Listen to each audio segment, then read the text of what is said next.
Thank you so much for joining us. My name's Katrina. I'm the coordinator for the APPG for Entrepreneurship, and this is a part of a series of webinars for the Entrepreneurs Network. For any of you who don't know, the Entrepreneurs Network is a think tank for Britain's most ambitious entrepreneurs. We bridge the gap between entrepreneurs and policymakers with the aim of making Britain the best place in the world to start and grow a business. And we're delighted to bring you today's webinar, which is about the future of visas and immigration. This is an opportunity to hear about Labour's approach to immigration, learn how the new system is going to impact your business, and also share your views on what entrepreneurs need in a future immigration system. We're delighted to be joined by two fantastic speakers. We're going to be hearing the parliamentary side from Holly Lynch, who's the Labour MP for Halifax. Holly was first elected in 2015 and has served as Shadow Minister for Immigration since April this year. And we're also going to be hearing from the business perspective from Nicolas Rollason, a partner and head of Kingsley Napley Immigration Practice. And he advises on all areas of UK immigration and nationality law and has particular expertise in providing strategic advice to businesses on their global immigration needs. So this is an incredibly valuable opportunity for all of us to hear about what's going to be happening in the future and what we might want to happen for our businesses. Once our speakers have shared their thoughts, we're going to move into Q&As, which are going to be chaired by the founder and managing director of the Entrepreneurs Network, Philip Salter. So without much further ado, I'm going to hand over to Holly. Yeah, hi, thank you very much for that introduction, Katrina. It's really nice to meet with your members this morning. It's certainly timely. And having taken on this job, being asked by Keir Starmer, who was one of the former Shadow Immigration Ministers, so it's quite a lot of pressure for me being asked to take on this job as Shadow Immigration Minister at a time when we're looking at so much change, really significant overhaul in how immigration will work under this Conservative government.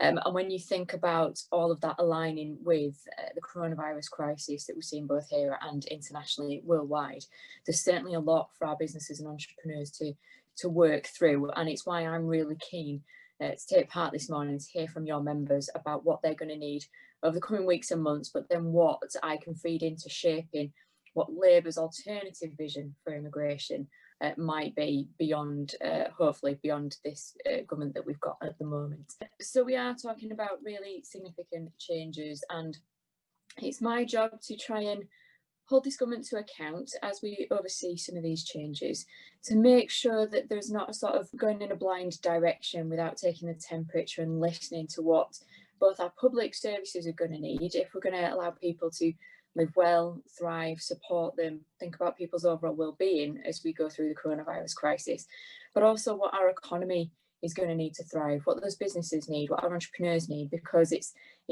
those that are providing those jobs that are going to be so crucial if we do start to thrive on the other side and rebuild our economy both locally and nationally after the crisis. And we've got the ending of free movement and the launch of the government's points-based immigration system, which really is, as I say, quite a significant overhaul of where we've been over the last few years.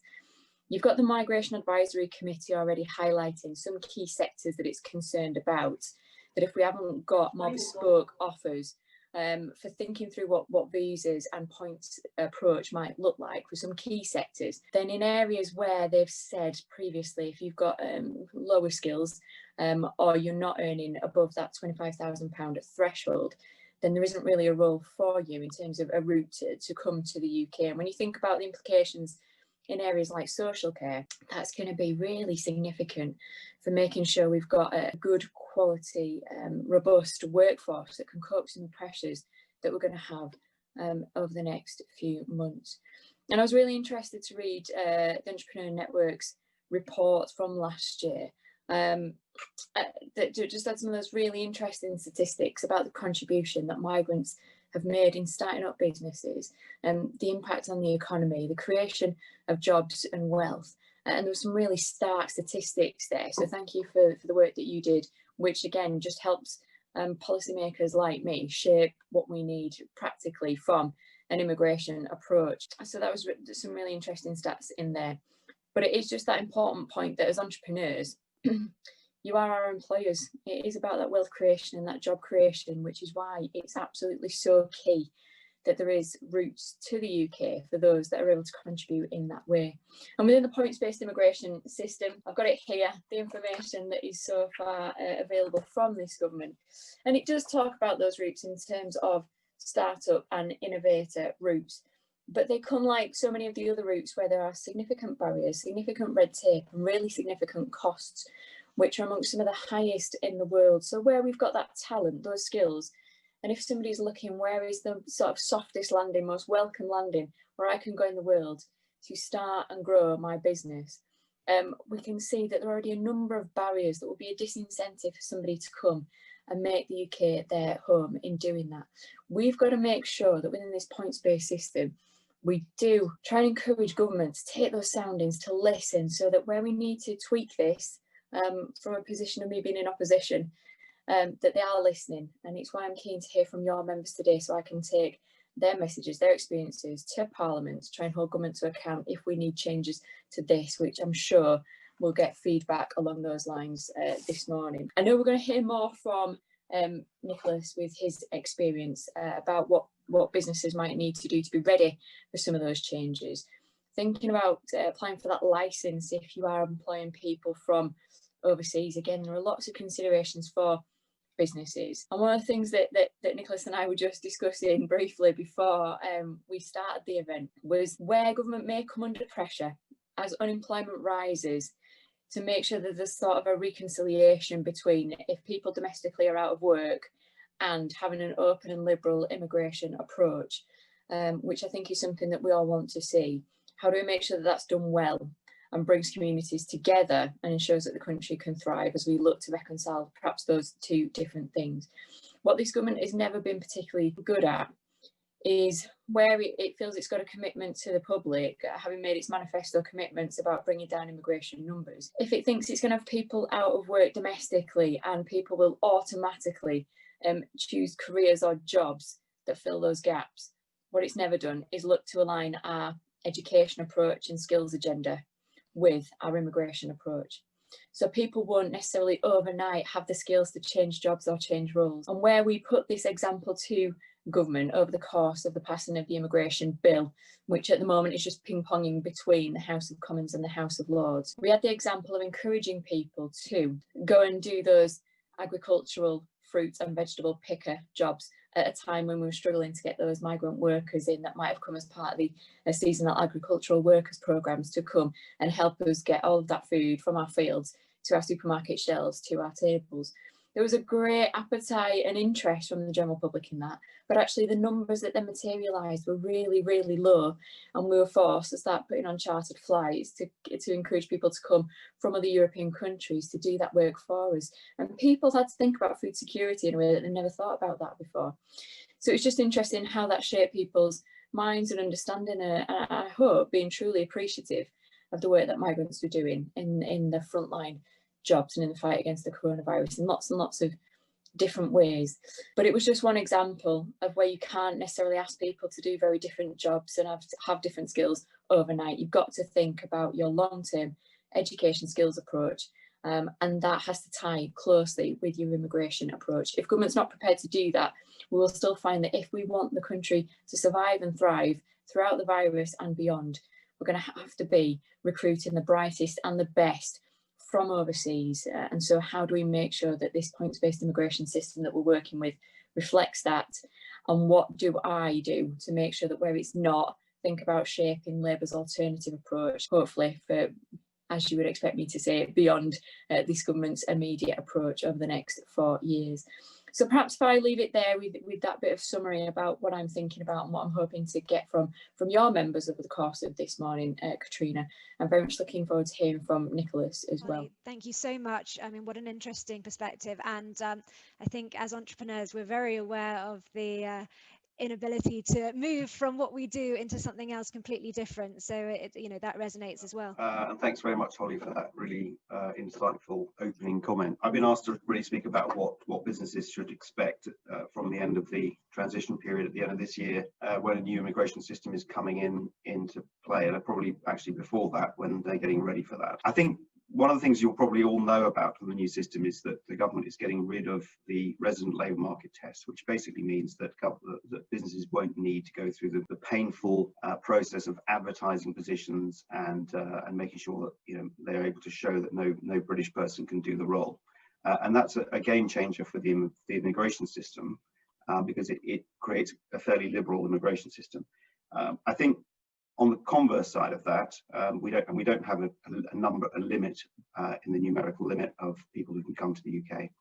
But I think on the converse side of that, we have the big problem, which is what the government is trying to do in controlling the numbers, which is by ramping up the costs of immigration. It's already very expensive to hire migrants in the UK, and from the beginning of next year, migrants will include EU nationals, so they will all need to be sponsored. And so we expect the immigration system to broaden out quite significantly and to include way more people with more roles. But the cost of business is going to be significant. In fact, on the 27th of this month, the immigration health surcharge is going up by a significant amount to £624 a year, which again will add more cost to both the migrants and businesses wanting to sponsor them. And it's actually going to cost about £10,000 just to hire a migrant for 5 years in a larger business. So, the cost of it is going to be a major disincentive, and you need to think about how you're going to manage that and how you're going to do that. The other thing is compliance. A lot more people are going to become sponsors. We've spoken to the Home Office. They're expecting the number of sponsors, which is around 30,000 at the moment, to more than double. We're seeing that pick up already in companies applying to become sponsors, and those are particularly businesses that have hired EU nationals, only non-EU nationals, and they're now looking to think about the future and to get their sponsor licenses. They're going to have to engage in a whole new world of sponsor license compliance. It's a real pain. We deal with a lot of it. We deal with a lot of problems that arise out of it, and it's a real challenge for smaller, fast growth businesses that don't have dedicated people dealing with compliance and HR.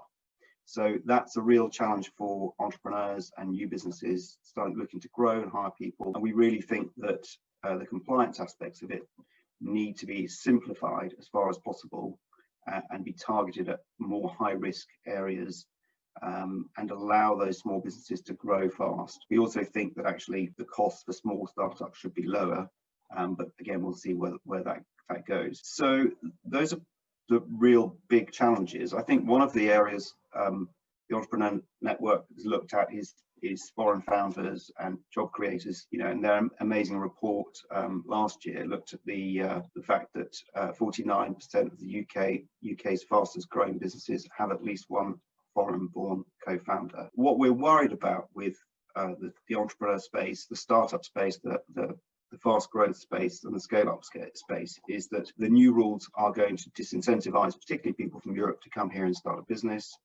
and the cost of it is going to be a disincentive. So the government needs to think quite carefully about how it's going to support businesses to come to the UK, to start here, and to help those founders grow those businesses and hire talent from around the world into the UK without having these huge cost penalties, which are going to be a real problem for companies that don't yet have first stage funding. So those are the kinds of challenges that I think we're going to see at the moment. The new points-based system with the skilled worker visa are all great. They look okay, apart from, as I mentioned, the cost of it. It's fairly flexible. The people who can be sponsored under the new system is much wider as the skills level has gone down to RQF3. So you've now got lots of technical roles in there. You've now got sort of managerial roles in retail, things like that weren't previously covered. So we're expecting the system to grow quite significantly. But within that whole new structure and architecture of the system, we still have very little space for non-tech entrepreneurs. There's a very big focus at the moment on innovation and tech. The Tech Nation Global Talent Visas there, the Innovator Visas there, but they are really all focused on tech. And the real challenge is for those many businesses that have grown and been very successful and created lots of jobs in the UK outside the tech industry, that's going to be the real challenge for them. Is there a space for them? Can we think about a new kind of entrepreneur innovator visa that would cover them and allow them to be able to grow and employ people in the UK? And I think that's, for me, that's the biggest gap in the whole of the new immigration system. The innovator visa is very poor, we think. Has very low take up, maybe 40 to 50 visas in the last year, very, very few. And it's not something that really is very useful for anybody who is not doing tech. But I think those are the challenges. Lots of people have EU nationals they're employing who we hope they have managed to get pre-settled or settled status for them. They have until the middle of next year to get that resolved.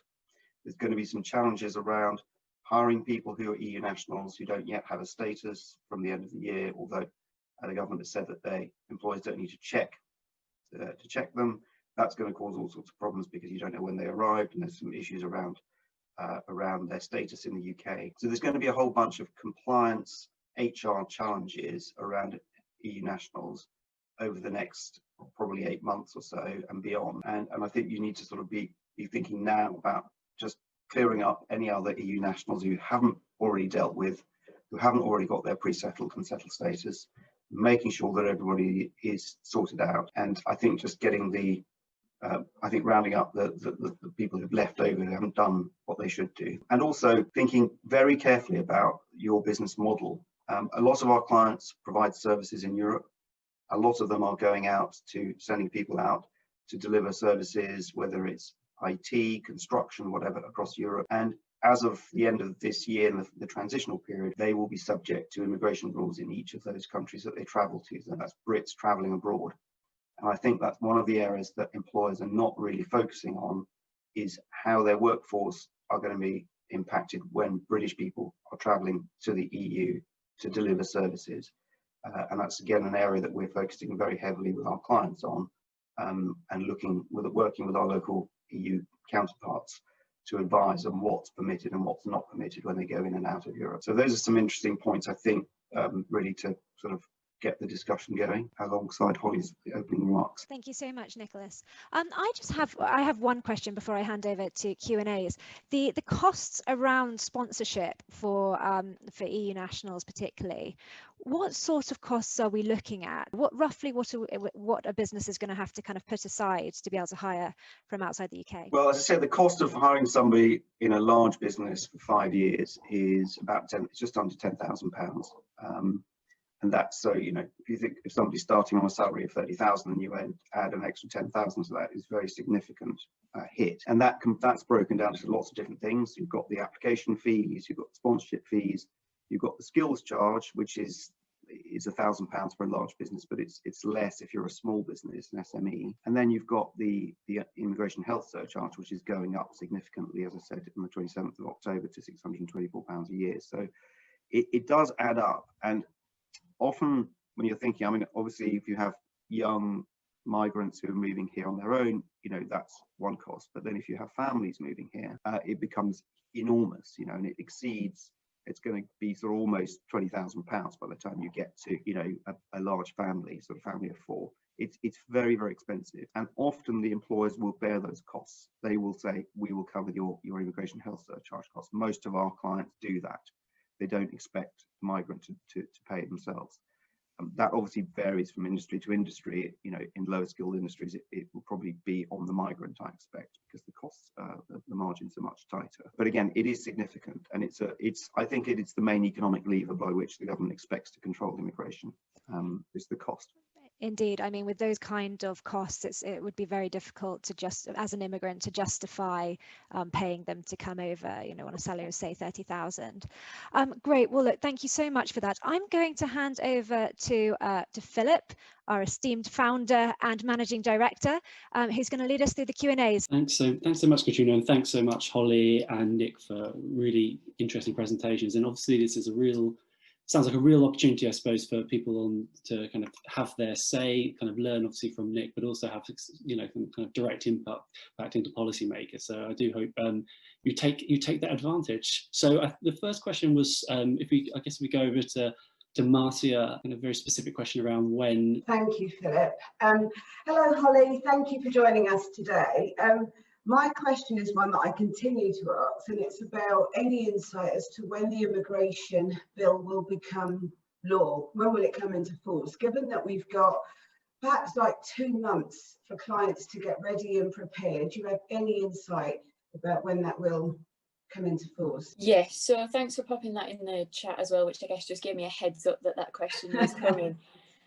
So thanks, Matty, it's a really good question. And you're probably aware that we are in the final stages of its passing through the House of Commons and the House of Lords at the moment. It came back to the House of Commons for consideration of Lords amendments on Monday. I'll confess it's absolutely terrible timing for me as Shadow Immigration Minister. I got a notification from the COVID app at the end of the previous week telling me I had to self-isolate just as a precaution. Everything is going fine so far, but it's the worst possible timing in terms of the legislation coming back. But yes, so it's going to go back to the Lords. We will have another go at a couple of key amendments and it'll come back to the Commons, but I suspect it won't be with us for too much longer given the parliamentary arithmetic after that. The bill itself therefore will be enacted, I imagine, quite swiftly afterwards, but because the legislation itself is actually quite limited in scope and it's just what repeals in law the free movement. So it's going to have to be enacted to coincide with the ending of free movement at the end of the transition period anyway. So that's sort of the date that has already been set in stone. But what it's doing then is paving the way for the points-based immigration system. But because that will be dealt with through the immigration rules, rather than in legislation, there's a couple of problems with that. It means it doesn't have anywhere near the same amount of parliamentary scrutiny, but that does give government the flexibility. It's saying it's going to introduce this sort of wholesale to coincide with the ending of free movement, but elements of it are already coming into effect, and it's saying elements of it's going to continue to work on and build up over the course of the initial introduction. So yeah, the legislation itself will be timed to coincide with the ending of free movement. But then the points-based immigration system will be dealt with slightly separately outside of the legislation. Some of it's creeping in already, some of it will take a little bit longer than that. So I hope that gives you a sense of time frame. Brilliant, thank you very much. Right, and the next question we have is comes from Zoltan. So I don't know if we can go to him to ask the question in person. Thanks, Holly, for your comments, and Nicolas, it was really great. And so my name is Zoltan, and I'm the co-founder of Tech London Advocates Remote Working Group. And our group's goal is really to help people to operate in a digital space. Because what I see is that post-Brexit, it will be crucial that people will be digitally and technically savvy. So as you touched on education. And what I see is if people and businesses in the UK learn how to operate in a digital space, it means that they will be able to connect with overseas talents and businesses, so they can seal deals. They, not necessarily need to travel, or let's say if they need talent, they not necessarily need to come to the UK. But for this, it's a lot about, what I see is, upskilling and being, having those digital skills to learn how to, work in a digital space. So my question is, do you see that there is any initiative around, helping people to learn more about, digital and how they can, operate in a digital space? Because when we are talking about, operating in a digital space, we have the tech and tools, we have then the soft side of things and the future, which is the fourth industrial revolution. And we are rapidly moving into that, which is the help of AR, VR, and XR, MR. So I see that this technology will just help and embrace the online collaboration. So I see that, education will be a massive part of this. So really my question is, do you see any initiatives around, helping people to become, more digitally savvy, learn new skills? You've stolen one of my questions, which was around, I guess, two sides. We see it as two sides of the same coin, the immigration side and then the skills side, and often those are kind of played off against each other. So I think we'll go to Holly first and then to Nicolas as to how, I guess, it's quite a political question, how you can kind of make both work. Yeah, and thank you for that. It's a really good question, Zoltan. And I talked about, I think government's quite slow to find policy ways of reconciling those two things. Certainly what I would like to do is, when you think about the Migration Advisory Committee, which is the only body that's really doing those assessments and taking the temperature of where there are any skills gaps, but you already have to have a really well evidenced skills gap before it then informs the migration approach, migration policy. We don't have a body that's kind of before that says, okay, we anticipate there will be a skills gap here. Have we got time to then change our approach on encouraging more people to adopt those skills, train people to have those skills, think about those careers? And then if we're failing on that, do we also need to think about an immigration approach? Now, both will be absolutely instrumental to get all of this right. But what I don't see is the aligning of those two things at all. So when I'm thinking about alternatives that I would like to think about, we've got to have a merging of a sort of skills agency that does that work, that's been fed in from Department for Education and the Home Office, but is much, much more dynamic than anything you're seeing from the Migration Advisory Committee at the moment. I think there's been some good progress from the MAC, but it's still not where it's going to need to be if we're going to adopt this sort of points-based immigration system for the next 4 years. And I think government recognises that if we are going to have to thrive as an economy on the other side of this, you know, that fourth industrial revolution, tech talent, and thinking about a green revolution as well, all of that is going to be really important. And I do think that they're starting to get that. We're seeing some pots of investment for retraining and skills and adult education, but that's going to be so important and so critical over the next few weeks and months beyond the coronavirus crisis and rebuilding our economy after that. So look, that's going to be a real focus for me, holding government to account, trying to get it to focus its mind on where we can do more in that area, because I think it's so key. But then I'm sort of looking at really significant reform of how we can do that much better if I've got the opportunity to almost start from scratch over beyond the next 4 years. Nick, what are your thoughts on the kind of trade-off, I suppose, a lot of people see between the kind of skills and immigration? Yeah, I think Holly's right. I think that there has to be much better alignment, and I don't think the MAC necessarily has, is the right body to do that. The MAC has to go digging around for a lot of data and getting permission to use data, and has quite a lot of constraints on what information it can get on what's actually happening live in the marketplace and the labour market.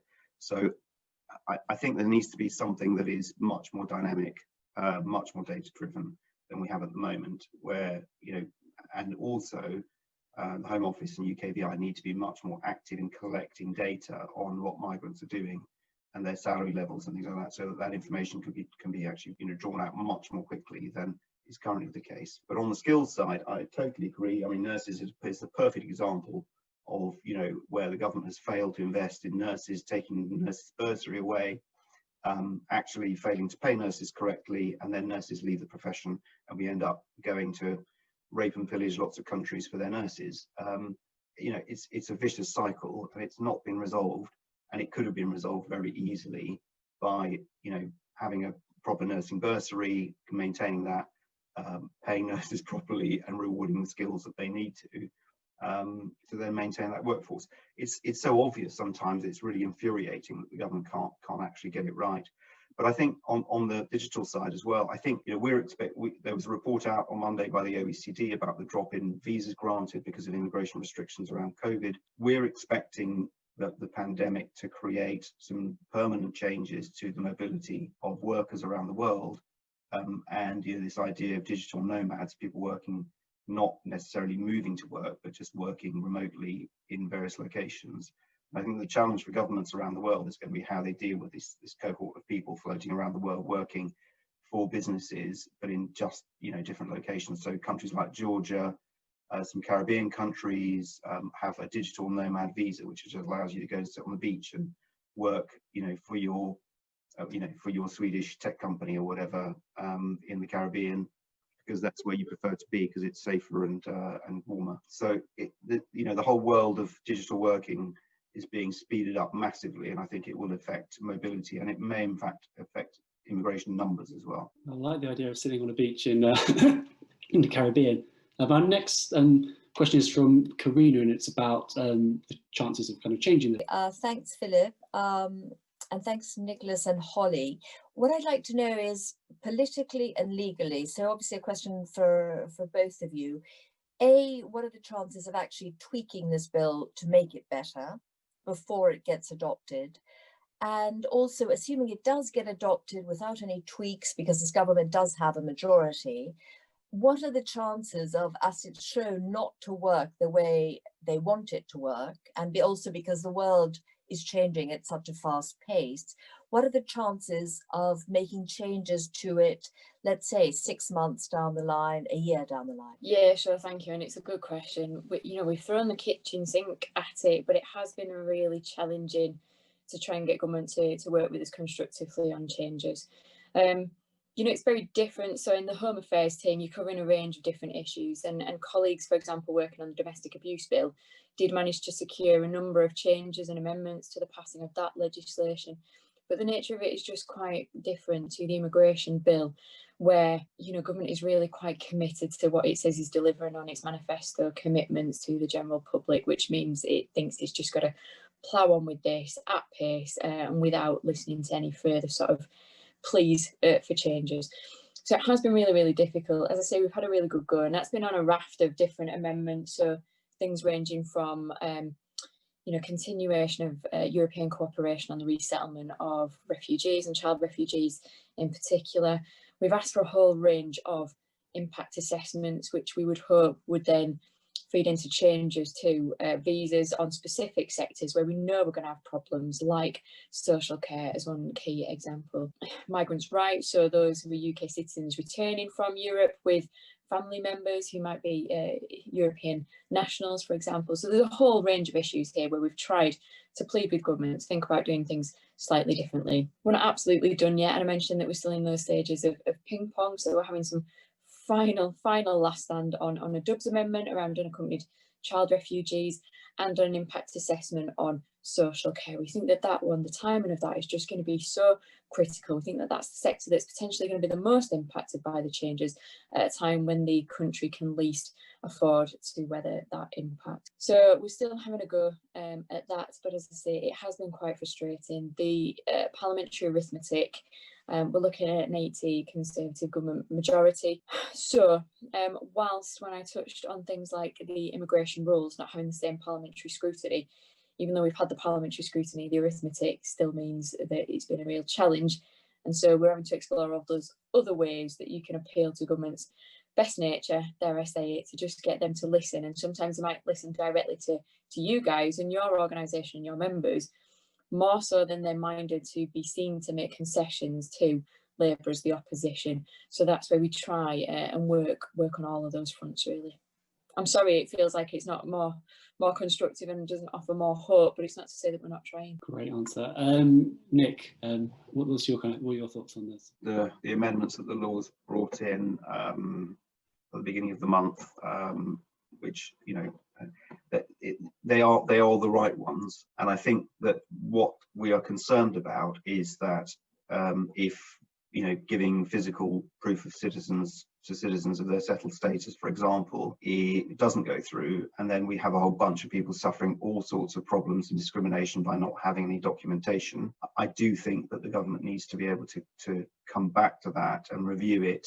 I mean, they can change that through secondary legislation probably, but, you know, there needs to be a constant review of how the bill and the act, as when it comes in, is going to affect EU nationals particularly. I mean, for example, at the moment, if you're an EU national in the UK, you want to apply for a visa to another country from the UK, all you will have is an email from the Home Office saying you've got settled status. Yeah. So how can a foreign consular authority check that that's correct? You know, and also how can airlines check that people can fly in and out and to go to various places and have a status here? We're a bit worried that that's going to cause all sorts of issues because these are just emails, they're not secure documents. So, you know, we're really hoping that is an area that the government keeps under review. But in terms of going back and changing the act, I'm really not sure whether there's going to be any appetite for that after it goes through. Thank you. So the next question is from Asif around endorsing bodies and the number of individuals. So can we go to Asif? Good morning, everyone. My concern is regarding that startup visa. That a lot of migrants did here master degrees in technology and engineering, but they don't have a valid leave. So how they can apply? And secondly, that regarding that endorsement, that endorsement bodies are limited and they have a maximum of, I think so, 25 individuals they can sponsor. Is that not a limited one? Great, Nick. Did you want to take this one first? Yeah. No, the limit on numbers is in principle a problem, but in practice it's not, because there's so few people applying under these visas. I mean, the startup visa is more popular than the innovator visa, obviously. The other thing to remember is that as of next summer, people who graduate will be able to go under the postgraduate study route and won't necessarily need to use a startup visa at that stage. So that will be much easier for them to do that, because that will enable them to be self-employed and employed and do whatever. So I think it's a temporary problem, but I don't think the government sees it as a priority because the take up on these visas is not huge. I do think though that, you know, the universities might be given some more, particularly if they've got some really active, you know, incubators and things that are creating businesses. And, you know, there should be the ability to look and say, we've hit our 25, we'd like another 25, and for them to come back and get more. I agree with that. Just kind of following up on that with the innovator visa, what kind of changes would you like to see, Nick, around the kind of innovator visa? Because I know you've kind of written about it not working when it was launched. Yeah, I mean, I was very surprised to hear that somebody who had an innovator visa approved by an endorsing body, which had themselves applied for and been approved by the Home Office, was then subsequently stripped away, and the person was interviewed and told their business wasn't innovative. So it's the Home Office, you know, really doesn't like entrepreneurs from abroad. It thinks they're all dodgy and that they're trying to play the system. I think the issue is the endorsing bodies, you know, need to be robustly monitored and checked, but there is this lack of faith that once you've you appointed somebody as an endorsing body, that they then can make decisions which don't need to be constantly reviewed by the Home Office. So there's a lack of trust in the whole system by the government itself, by the Home Office itself, which doesn't really help. Also, it's just the definition of innovation is too narrow, and it means really that it's very difficult for anybody who is coming outside of tech to create a business to come. And I think that's going to be a real challenge, particularly when we've had so many EU nationals who've set up great businesses in the UK that are not tech businesses, all sorts of, whether it's fashion, retail, you know, hospitality, whatever it is, all those kinds of businesses that actually make the UK such a dynamic place, you know, and make big cities like London and Manchester and Liverpool, you know, great creative centres. Those are not really going to be able to happen under these new rules, and you know, we're really going to find that that's going to stymie kind of job creation in those different sectors. Now that may be a choice by the government just to focus on tech and innovation, but I think overall it's going to have a damaging impact on particularly on creative people from the EU, who, as you know, are the fashion experts of the world and the food experts of the world. Great, Holly. Did you want to follow up on that point around the government's focus on tech? Do you think that, I guess from your perspective in Halifax, do you feel that that's a bit much, a bit of a obsession? No, I think that's fair, and you know, one of the things we asked them to do over the course of the immigration bill was to look at, we've talked about visas, so if you travel regularly as part of your job, and when you think about the creative industry as well, and the contribution that makes to the UK economy, but you might have lots of artists in a cultural sense, performing artists who do lots of travelling, might spend half of the year in a different European country, maybe the summer season, the holiday season, move around those European countries and come back here. I do think that they are blinded by the whole different range of sectors where people are making a really significant contribution to the economy, and I think there is that focus on tech. I mean, what is welcome is they have launched the sort of 2-year post-study visa. So if you are graduating from the UK, and that is one of the visas that is sort of one of the most flexible in terms of having the fewest conditions attached to it, which I do think is very welcome. And working with people like Universities UK, we did try and encourage government to enshrine that in the legislation, in law. They've pushed back and said this is the sort of thing that would ordinarily be in immigration rules, so it's not necessary to have in law. I think Nicolas has already touched on, you know, the physical proof elements. The more we can get in law and the more we can have physical documentation of people's status will only be a welcome thing. And all of that is around the legacy of the hostile environment and the Windrush scandal. People understandably feel nervous about some of those issues. And so, yeah, it is just to say where we can get things in law and physical documentation to provide that reassurance to people would only be a good thing. But where I'm looking at, you know, the detail of the startup and innovator routes and some of the other global talent routes as well, where we're looking at people with skills and with real prospects for significant businesses. I think government understands actually that it's not got all of the answers on this. I think this is one of the areas where they have said on a number of occasions in the chamber and in committee stages of the bill that they are working on these, and I think there will be more detail to come. And so the point about the endorsing bodies and the limits and the pressures to keep those numbers down does feel very odd, and it does feel like it's not built to really succeed and recruit the brightest and the best from all over the world.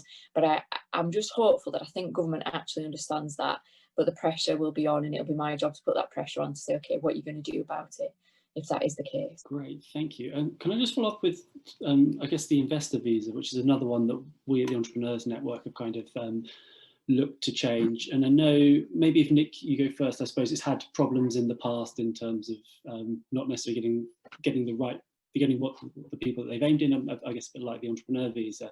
So what are your thoughts on how that could be developed? Because it seems to me like a low-hanging fruit in terms of getting money into the UK, but also potentially kind of creating jobs as well with those investments into kind of entrepreneurial businesses. I think the investor visa is a sort of is an area that the government is very wary, because it's not really seen as very popular, bringing rich people into the country, you know, buying residence, and it's often conflated with buying passports and citizenship, which the scheme is absolutely not. It's very different.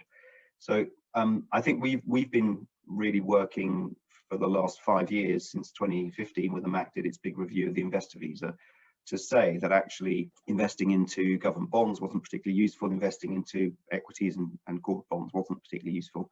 There needed to be much more dynamic investment criteria around this, that you could invest into active businesses and different levels of investment.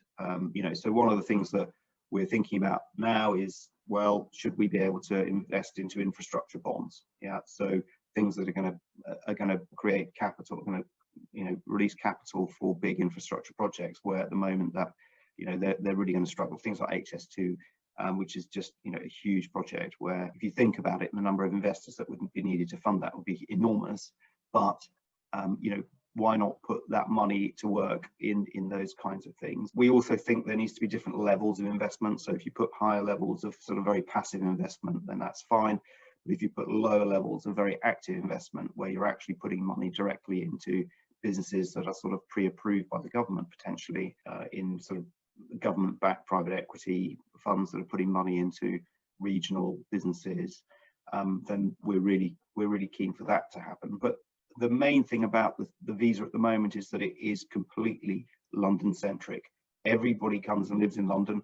Everybody pays lawyers in London, rents or buys houses in London, sends their kids to school in London, and nowhere else in the economy is benefiting from the investor visa.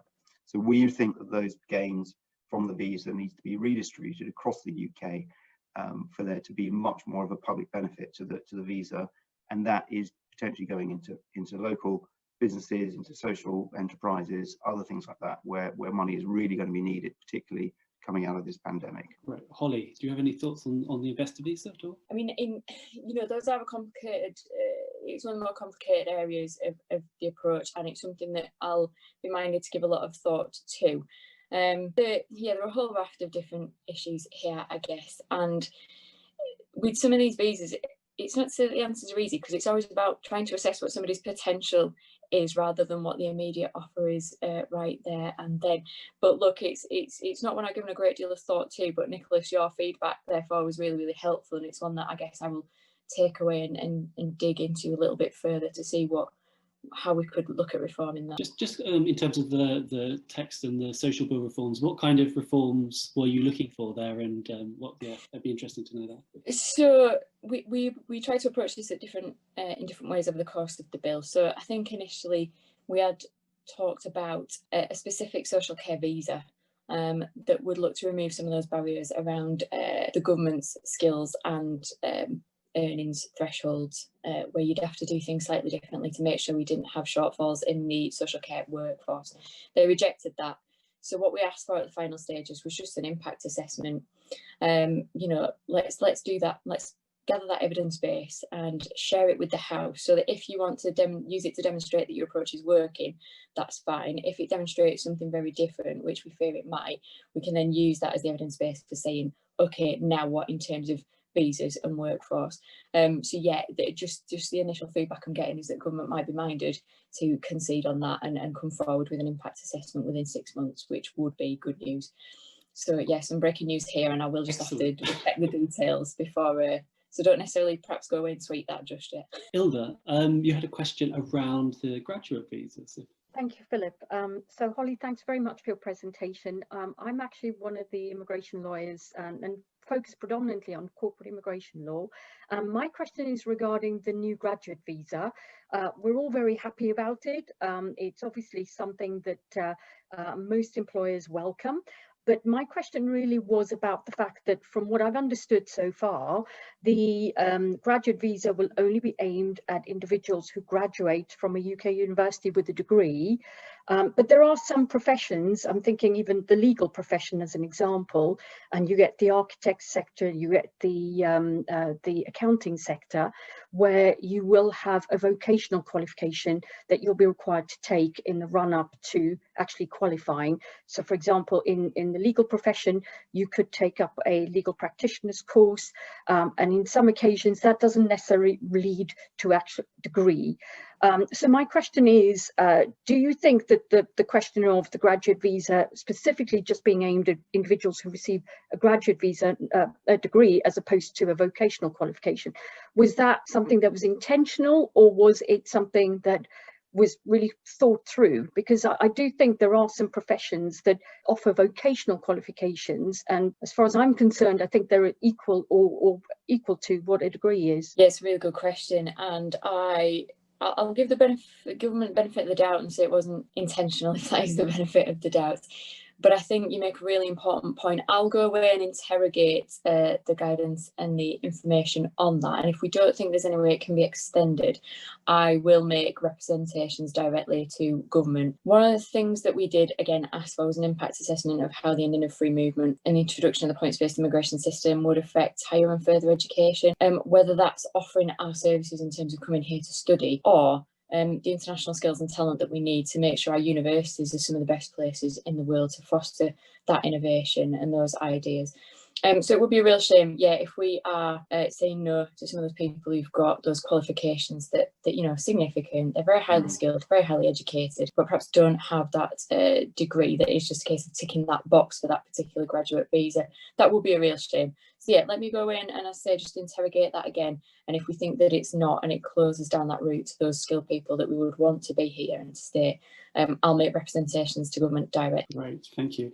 I guess one thing that has come out in a lot of our events that we've had, a kind of round tables, is we have a kind of group of entrepreneurs sitting around. A lot of them are tech-based, just because we're in London and we attract a lot of those, and they're kind of fine with the new system and they can kind of adapt to it. And then we'll have a few who run these extraordinary companies that happen to employ lots of EU migrants, or have employed EU migrants up to now, and they're in a completely different state, and they're kind of panicking and I guess worried about their kind of cost base going up, or not even being able to have anyone kind of do the jobs that they're used to. To Nick, what advice would you give there? And then I guess after to Holly, and what kind of do you think that the government needs to think about kind of a low-skilled migrant? I think using the word low-skilled is really unfortunate now. Obviously, it's a technical term, but what low-paid might be the better, more accurate way of describing that. And then, so to Nick first, what are your kind of thoughts around entrepreneurs in that position? What can they do, and what should government be doing? Yeah, well, look, I mean, the problem is we're faced with you know, a skills base that we have right now. You know, that comprises British people and EU people mainly, and you know, if there are particular skills that those people are bringing to the UK that are not here, it's going to take us a while. There's going to be a lag. So I'm concerned that those businesses are going to really struggle, you know, and I think that sometimes the MAC has been fairly brutal really about some of these businesses, saying that their business models were only able to succeed because, you know, because of EU free movement and you know, bringing in low paid workers from the EU. But I think that is not really, you know, that's one of the things that we were concerned about, because all of these businesses generate jobs, whether they're direct jobs for British people or jobs in supply chains and other things for British people. So I think having that sort of very brutal approach to skills is quite difficult. But I think the government is not going to go back and look at opening up a new low-skilled visa, but I do want to see the MAC constantly reviewing it and seeing, as Holly said, when looking at the impact of the end of free movement, of looking to see what is happening. The government is expecting these businesses to go off and train and hire people. It's expecting further education colleges and other education providers to start upskilling these people. But as Holly said, there is no skill strategy about how to get there at the moment, which is tied up with recruitment of foreign nationals and as against recruitment of British nationals. So I'm not sure the government really wants to talk about this, and I think that's going to be a real challenge in the economic climate we're about to enter, which is a period of relatively high unemployment, to even have that discussion about low-skilled workers coming in. And I think what they'll do is just allow certain occupations to be covered by seasonal workers visas. Potentially they might have other seasonal worker visas, but you'll see that the shortage occupation list now covers people in RQF3, lower skilled workers, who are in short supply, people like butchers and people like that, and the old chicken sexers who always seem to be in short supply. So they can tweak the system a bit to get those people in, but again, without a skills policy to look at how to replace those skills over the coming 3 to 5 years, it's really tricky. Great. Holly, what are your thoughts on this? Yeah, I think you make a really good point about we try and avoid using the phrase low skilled, and it's just the definition that sometimes you've got to work with, that the government has presented us with. But where we talk about people in low skilled work, we try always to list the jobs where people instantly go, oh, yeah, we need those when they understand what that list of jobs is that we deem to be low skilled but low paid is, as you said, more appropriate. And it is some of those jobs that are absolutely critical and have been on the front line, that the coronavirus has reshaped evaluation of what are the things that we need to do done in this country that are absolutely essential. And it is about food security. It's getting food from farms or factory to shelves and then onto our tables, and about people's overall well-being, and then thinking about what the economy needs to thrive, that keeps paying the jobs wages and the taxes that then funds the NHS and everything else that we need. So in some ways that's been a welcome readjustment about what are the things that are so important to us, but it's about trying to make sure that that factors into those very practical policy applications on immigration. I guess I used to work in export trade for an SME in my constituency, my hometown, before moving into politics. And it was my job to take those products that were manufactured, some really technical stuff that was some of the best in the world, and to go to international exhibitions and to deliver training sessions with our distributors all over the world. And that, I guess, again, gave me a good insight into what we need from Brexit if our companies are going to thrive, and what we need from things like trade deals if we are going to be in a good place. And the MD, he had a sense, he just sort of gut feeling that Brexit was going to be good and vote for Brexit. But when I put all these questions to him about what does that mean for jobs and for skills and for the people that you need to send all over the world to find markets for these products, and he just had a gut feeling that everything was going to be all right, and he never had the answers on that. But it's really important that we do try and protect businesses from the worst of the impacts there. And if I can, I guess we're perhaps coming to the end of the session, but just to return to the earlier point that Nicolas made, which is everybody will be sort of employers or know people who will be eligible for pre or settled status through the EU settlement scheme. And with everything that's going on, we are just really worried that people may have taken their eye off the ball with that, be distracted, think that it might not apply to them, and could find themselves in really quite a precarious immigration position if they've not completed that application by the time it closes at the end of June next year.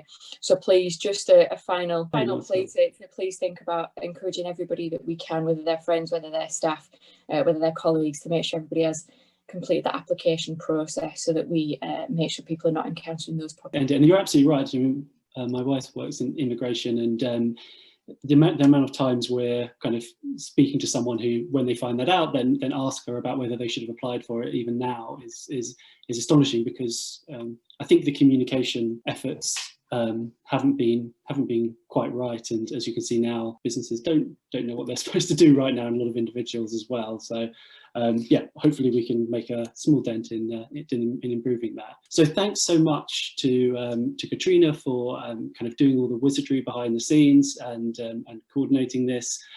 Thanks to Nick, as always really informative. And Holly, thanks so much. It was really informative and really open, and if anyone has any ideas, send them to me and we'll kind of collate them and send them through to you in kind of one email, which might be useful for getting some of those thoughts. So thank you to everyone. We'll have more of these events. So we've got another couple coming up. We're talking about visas and immigration. So do kind of look out for those through our emails. But yeah, thanks again for your time, and yeah, everyone have a lovely day.